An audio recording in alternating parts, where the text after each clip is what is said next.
खबर जलगांव से है, जहां न्याय जन आंदोलन समिति की ओर से मुख्यमंत्री तथा गृह मंत्री देवेंद्र फडणवीस को उपविभागीय अधिकारियों के माध्यम से ज्ञापन सौंपा। इस ज्ञापन में भाजपा कार्यकर्ता पंकज उत्तमराव देशमुख की संदिग्ध मौत की सीआईडी जांच कराने की मांग की गई है। 3 मई 2025 को पंकज उत्तमराव देशमुख का शव उनके वायाल एरिया के खेत में एक छोटे पेड़ से लटका हुआ मिला था। स्थानीय पुलिस ने तुरंत इसे आत्महत्या घोषित कर दिया और पत्रकारों को भी यही जानकारी दी। हालांकि देशमुख परिवार और उनके रिश्तेदारों ने शुरुआत से ही इसे हत्या बताया और उनके अनुसार शव पर कई चोट थे, हाथों पर जलने के निशान थे, खून से खून आ रहा था, कानों से भी खून आ रहा था, हाथों की उंगलियां टूटी हुई थी और पैरों की उंगलियां खून से सनी हुई थी। खास बात तो यह है कि जब वे पेड़ से लटके हुए थे तब उनके पैर जमीन को छू रहे थे।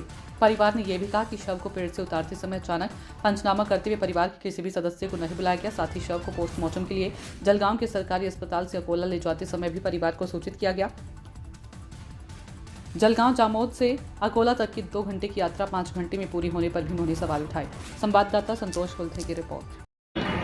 मुख्यमंत्री किंवा गृहमंत्र्यांना काय मागणी कराल आमच्या माध्यमातून? आपण जी योजना सिंधू म्हणून राबवली आहे पहलगाममध्ये, तशीच योजना आपल्या महाराष्ट्रामध्ये राबवण्याची गरज आहे।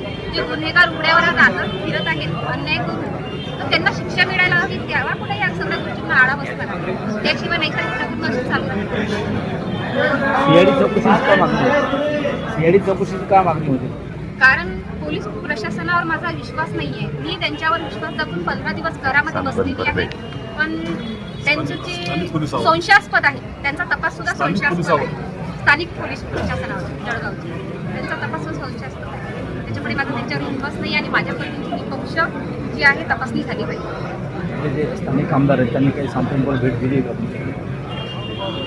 ते 3 दिवस आले होते यांच्या अंतिमविधीपर्यंत, आणि त्याच्यानंतर मला त्यांच्यावरच विश्वास होता, पण तिथूनही माझी नाराजी झाली।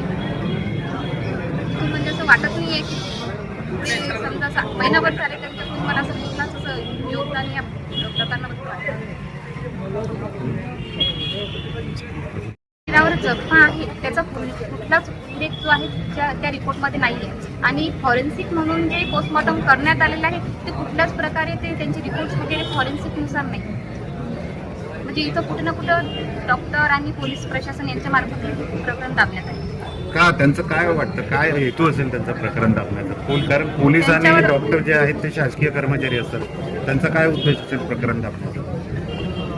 ते म्हणजे सांगू नाही शकत, कारण की आता कसं असते, पोलीस म्हटलं म्हणजे काही पोलीस जे आहेत सर्व इमानदार नसतात आणि सर्वच डॉक्टर जे आहे आपण त्यांच्याकडे आशेने जाते, पण सर्वच डॉक्टर सारखे नसतात, त्याच्यामुळे माझा विश्वास